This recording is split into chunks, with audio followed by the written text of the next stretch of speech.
Il y a beaucoup de contenu sur Internet qui parle des personnes qui sont dépendantes affectivement parlant. Donc la dépendance affective. Seulement, j'ai trouvé qu'on parlait très peu des personnes justement qui étaient amoureuses de personnes qui étaient dans la dépendance affective. En gros, pour faire simple, vous êtes amoureux ou amoureuse d'une personne qui vit dans la dépendance affective, qui a besoin de vous constamment. C'est l'objet de cette vidéo, ici en direct de Thaïlande. Même s'il va pleuvoir dans 2 minutes, je pense. Attention, action! Bonjour à vous, c'est Bélie, votre love coach et conférencière sans tabou qui vous accompagne depuis 2015. J'espère que vous avez la pêche aujourd'hui. On m'a beaucoup demandé, Bélie, je pense que mon ou ma partenaire est dans la dépendance affective et je ne sais pas quoi faire. Alors, vous n'allez pas pouvoir l'aider à travailler sur elle à 100%, mais vous allez pouvoir l'aider un petit peu. Il faut savoir déjà une chose, c'est que quand vous êtes avec une personne qui est dans la dépendance affective, ça ne va pas être forcément évident pour vous. Ce n'est pas évident pour elle, mais ce n'est pas évident pour vous également. Pourquoi? Parce qu'il faut que vous compreniez juste son schéma. Son schéma, c'est qu'elle aura besoin de faire partie du centre de votre monde à vous. Parce que c'est comme ça qu'elle se sent aimée. C'est pas mal, parce que moi j'aime pas tout ce qui est binaire, noir-blanc. Hein. Mélangeons les couleurs, c'est très joli aussi. C'est parfois ça va être cool et parfois ça va être moins cool, comme dans toutes les relations amoureuses de toute manière. Ce qui va être cool, c'est qu'une personne qui est dans la dépendance affective a un côté très mignon, c'est-à-dire qu'elle va vraiment vous montrer son amour, elle va vous donner ce qu'elle a besoin de recevoir. Et ça, c'est vraiment fabuleux parce que vous verrez que c'est une personne aimante. En règle générale, je vais vous dire, règle générale, il y aura toujours des exceptions, nous ne sommes pas tous pareils. Où ça va être un petit peu moins cool, c'est que parfois, vous allez vous sentir oppressé. Si vous n'êtes pas dans la dépendance affective, vous allez avoir la sensation en fait que c'est jamais assez ce que vous faites. Même si vous lui dites que vous l'aimez, même si vous êtes à ses côtés régulièrement, même si vous faites attention à cette personne, vous verrez que parfois, elle va vous gaver. Elle va vous gaver parce que elle va en demander encore et encore.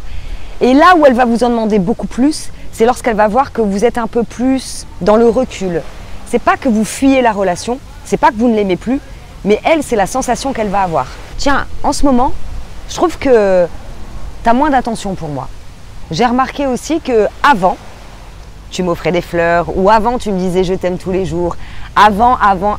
Vous verrez que c'est quelque chose qui est dans son schéma de pensée, dans son schéma d'émotion.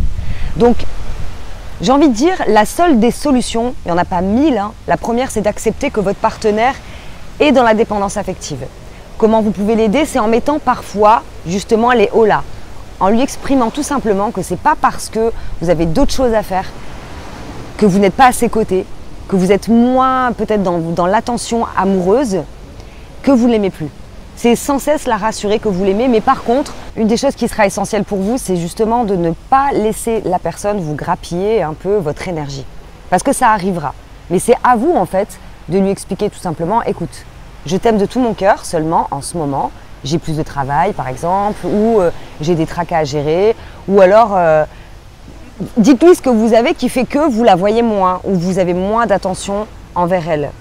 Parce qu'elle ne va pas comprendre. Quelqu'un qui est dans la dépendance affective ne peut pas comprendre que vous pouvez être moins présent ou présente ou avoir moins de mots d'amour parce que le dépendant affectif, lui, aura tout son temps pour ça. Donc je récapitule, c'est de comprendre son schéma, que vous allez devoir la rassurer ou le rassurer. Très régulièrement, pas tout le temps, mais très régulièrement, lui prouver par des actes, par des mots que vous l'aimez. Et ça sera comme ça tout le temps. Sauf si elle travaille sur elle-même.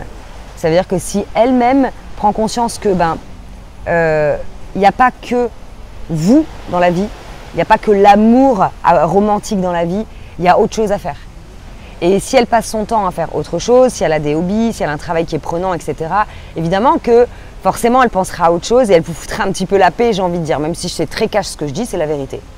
Donc vivre avec une personne qui est dans la dépendance affective, non, c'est pas mal, oui, c'est possible. Il y a un côté qui est vraiment fabuleux, comme je vous disais tout à l'heure, qui est très mignon, c'est que cette personne, vous donnera toute son attention. Donc c'est à vous de savoir si, oui ou non, vous êtes capable de gérer cette situation-là, qui n'est pas si horrible au final, si on prend du recul.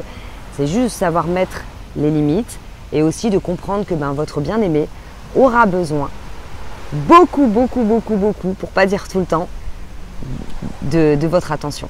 N'hésitez pas à consulter mon site internet où vous retrouverez toutes mes formations sans tabou, mais aussi des articles de blog offerts où il y a de tout, amour, sexe. Et si vous avez aimé cette vidéo, la seule façon pour moi de le savoir, c'est de la liker. Je vous dis à bientôt pour une prochaine vidéo. Bye bye.